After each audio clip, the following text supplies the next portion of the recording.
Hi friends, ముందుగా అందరికీ వినాయక చవితి శుభాకాంక్షలు.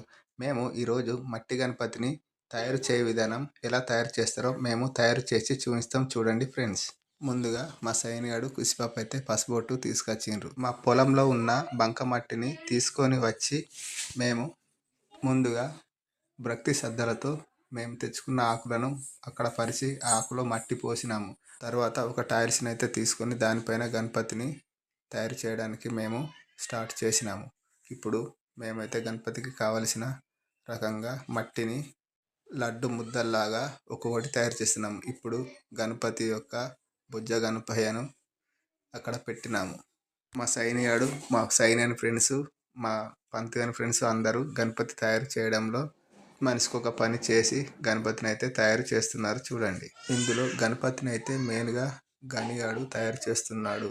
ఈ గనియానికి పంతుగాడు హార్దిక్ సహాయం చేస్తున్నారు. చూడండి ఫ్రెండ్స్, ఒక్కొక్క పార్ట్గా తయారు చేస్తూ గనిగాడైతే గణపతిని ప్రత్యేక శ్రద్ధతో ఒక్కొక్క పార్ట్గా చేస్తూ కిరీటము, తొండము, చెవులు, కాళ్ళు, దంతాలు, ఇవి గణపతి ఇచ్చిన లడ్డులు, అలా ఒక్కొక్కటిగా మొత్తానికైతే కష్టపడి గణపతిని అయితే తయారు చేసిండు.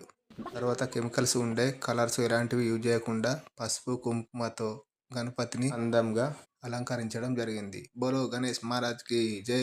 గణపతి బొప్ప మోర్య. తులస మలస నౌకర్య.